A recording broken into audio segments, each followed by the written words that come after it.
I'm proud of you, you know that. I hope you do. He wore a hand-knit cardigan, drove an imaginary trolley through a cardboard tunnel, and told millions of children they were special just the way they were. For more than 3 decades, Fred Rogers sat on the floor of a modest television set and talked to preschoolers like their thoughts actually mattered. Alongside him stood a small but unforgettable cast: Officer Clemmons, Lady Aberlin, Mr. McFeely, and a shelf full of hand puppets ruling over the neighborhood of make-believe, from the blustery King Friday 13 down to the timid, lovable Daniel Striped Tiger. What looked like the gentlest, slowest show on television turned out to be one of the most quietly daring experiments public broadcasting ever attempted.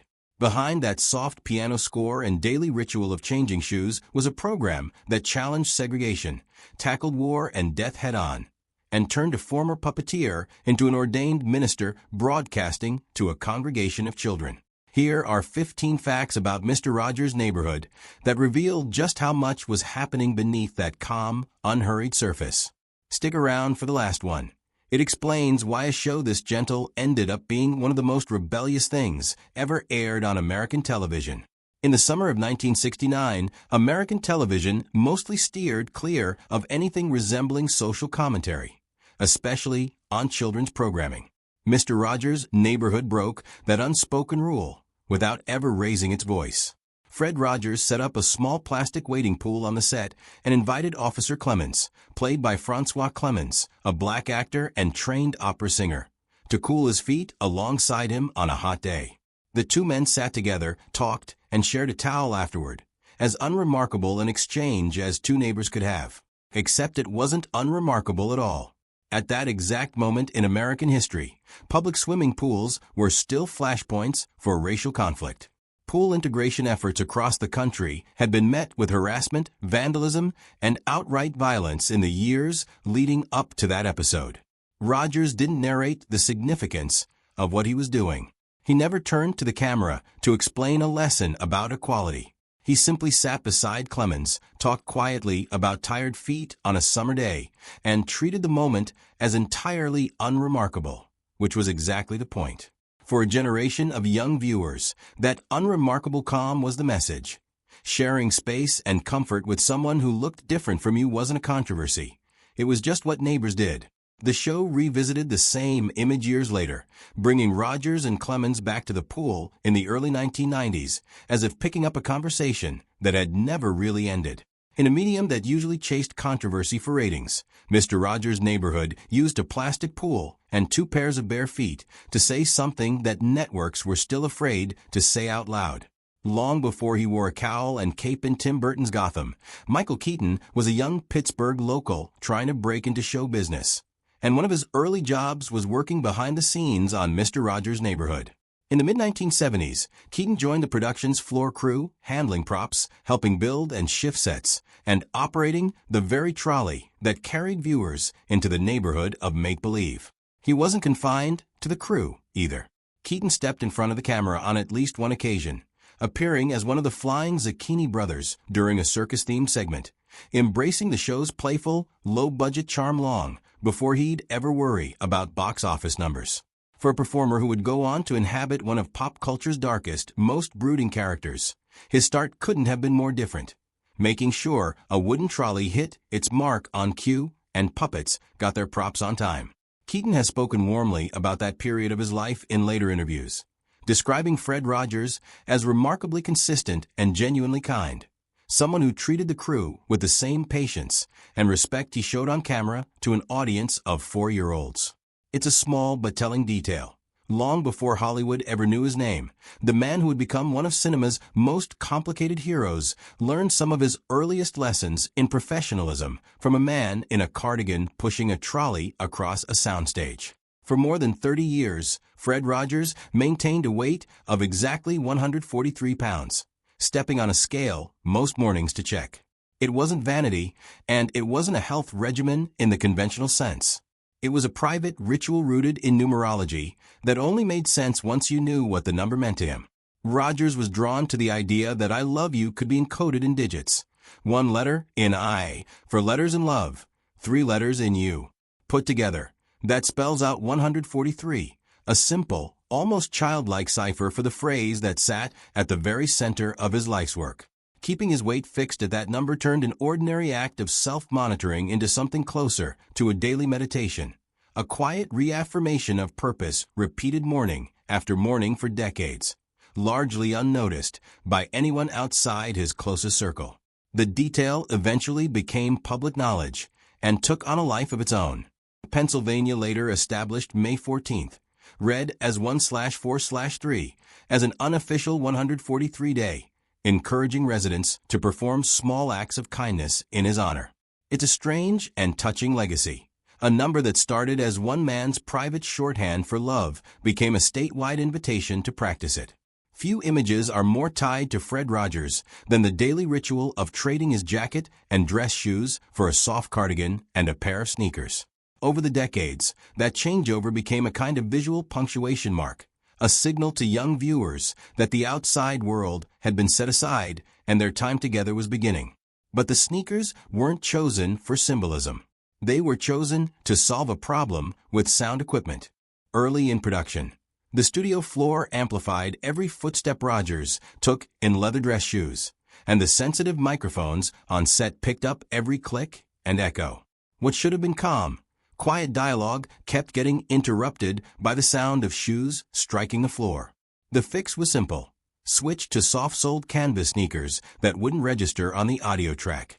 It was a practical, unglamorous decision made by a production crew trying to keep a low-budget show sounding clean. What began as an engineering workaround slowly transformed into one of the most recognizable rituals in children's television. Kids came to understand, without ever being told directly, that the shoe change meant something had shifted, that the fast, noisy pace of the adult world was being set aside in favor of something slower and more attentive. A wardrobe decision made to satisfy a sound engineer ended up becoming an emotional cue for millions of children, marking the line between rushing and simply being present. The neighborhood of make-believe felt like a fully populated world. A pompous monarch in King Friday 13, a nervous, gentle soul in Daniel Striped Tiger, a chaotic, rule-breaking spirit in Lady Elaine Fairchild. It would be easy to assume a show with that much personality relied on a large voice cast. In reality, the overwhelming majority of those voices came from one person, Fred Rogers himself. Rather than hiring separate performers for each puppet, Rogers built the illusion of a crowded neighborhood almost entirely through subtle shifts in his own pitch, cadence, and vocal texture. Through Daniel, he could explore fear and self-doubt in a voice barely above a whisper. Through King Friday, he could dramatize stubbornness, pride, and the discomfort of being challenged. Through Lady Elaine, he could give voice to mischief and a hunger for change. None of it registered to young viewers as one man performing a full ensemble. It simply felt like a neighborhood full of distinct, believable characters. There's something quietly remarkable about that choice beyond the practical savings on casting. It meant that every argument, apology, fear, and reconciliation that played out among the puppets was, in some sense, a conversation Rogers was having with different parts of himself, and inviting an audience of children to listen in on all of it. The cardigans weren't costume department creations pulled from a rack and tailored to fit a television host. They were made, one stitch at a time, by Fred Rogers' mother, Nancy Rogers. For years, she knitted the sweaters he wore on air, continuing a habit that stretched back to his childhood, when she'd made his clothing at home. That detail gives the daily ritual of putting on a cardigan a different weight entirely. It wasn't just a costume change signaling the start of a show. It was Rogers putting on something literally made by his mother's hands, season after season, on national television. When Nancy Rogers passed away in 1981, the show faced an unusual and deeply personal production problem. There was no factory or design team that could simply replicate what she had made. The cardigans weren't just a look. They were tied to a specific set of hands and a specific relationship. One of those original sweaters is now preserved at the Smithsonian, held alongside other objects considered significant to American cultural history. To millions of viewers, they were simply Mr. Rogers sweaters, comforting, familiar, unremarkable. In truth, every button, and every loose thread carried a quiet story about a mother's care following her son from a childhood home into a television studio and into the memory of an entire generation. In 1998, Fred Rogers had one of the more unusual encounters of his career meeting Coco, the Western lowland gorilla famous for her use of American Sign Language and her ability to understand a substantial vocabulary of spoken English. Coco's caretakers had shown her recordings of Mr. Rogers' neighborhood many times over the years, and when Rogers visited her enclosure in California, what happened next surprised everyone present. Coco approached him, reached down, and gently began removing his shoes, mirroring, almost exactly, the ritual she'd watched him perform on screen dozens of times. She then pulled him into an embrace and signed the word love. It was a moment that had nothing to do with scripted television and everything to do with genuine recognition.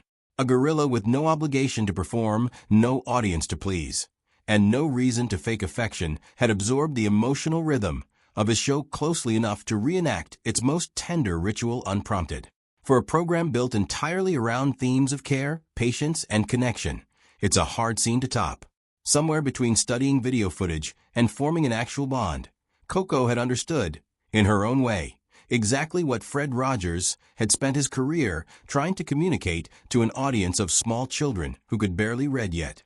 For decades, an odd urban legend followed Fred Rogers around, whispered on school playgrounds long before it ever showed up online. The claim that the mild-mannered host was secretly a decorated military sniper, his sweaters supposedly hiding tattoos and scars from a violent past. It had no basis in fact whatsoever, yet it spread with remarkable persistence, passed from one generation of kids to the next, as though it were common knowledge. The truth is almost aggressively ordinary by comparison. Rogers never served in the armed forces. During the years many of his peers were being drafted, he was pursuing seminary studies and beginning to develop his ideas about how television could be used to support children emotionally rather than simply entertain them. Some have speculated the myth grew out of confusion with a different man who happened to share his name and did have a military background. Others suspect it was simply a byproduct of a cultural instinct to assume that no one could be that consistently gentle without some darker secret lurking underneath. Whatever its origin, the legend says far more about the audience that kept repeating it than it does about the man himself. A small, telling example of how uncomfortable people can be with sincerity that never wavers or reveals a hidden edge. Underneath the calm conversations and puppet dialogue, Mr. Rogers' neighborhood carried a surprisingly sophisticated musical backbone. Rather than relying on stock sound cues or pre-recorded tracks, the production employed a live jazz trio anchored by pianist Johnny Costa, a musician so technically gifted that colleagues sometimes referred to him as the Bach of children's television. Alongside a bassist and drummer, Costa's trio improvised transitions, mood cues, and background textures during tapings, reacting to the pacing of each scene in real time rather than following a fixed script. For young viewers, none of this registered as anything unusual. The music simply felt right. Warm chords settling under reassuring words, playful runs accompanying a puppet's entrance, familiar melodic phrases returning like recurring characters of their own. For adult musicians and attentive listeners, though, the sophistication was unmistakable. Rogers had made the decision to surround a children's program with a genuine improvisational American art form rather than settling for simplified, forgettable jingles. It meant that largely without realizing it, preschoolers across the country were being exposed to real jazz phrasing and harmonic complexity years before they could name a single chord. The show treated its score not as filler, but as another character in the room, one capable of expressing emotional nuance that dialogue alone couldn't always reach. Mr. Rogers' Neighborhood reached millions of households, but Fred Rogers refused to let that scale turn his relationship with viewers into something abstract or one-directional. Long before email made correspondence effortless, he committed to a genuinely demanding practice, reading and personally responding to fan mail, working closely with his longtime assistant to manage the volume that poured into the production office. On an average day, that meant handling somewhere between 15 and 30 letters, each one carrying its own small story, a lost pet, a scraped knee, a parent's divorce, a question about death, a simple drawing sent with pride. Rogers didn't rely on form letters or pre-written responses. He read what children sent him and answered with the same unhurried, honest tone he used on camera, treating each note as a genuine piece of correspondence rather than fan mail to be processed and filed. That choice turned nationwide fame into something closer to an ongoing, personal conversation. For a child who received an actual handwritten reply, the neighborhood suddenly felt far closer than a television screen could ever make it seem. It would have been easy, given the volume of mail, to justify a scripted or automated response system. Instead, Rogers treated each letter as one more exchange in a relationship he took seriously. Proof that the sense of intimacy the show cultivated on air wasn't just a performance technique. Fred Rogers didn't set out to make children's television because he loved the medium. If anything, his path into broadcasting began with discomfort. In the 1950s, children's programming leaned heavily on pratfalls, pie-in-the-face gags, and humiliation played for laughs. Physical comedy stripped of context or consequence. Watching adult performers throw desserts at one another for a young audience left Rogers genuinely unsettled, and rather than simply avoiding the medium, he decided to try building something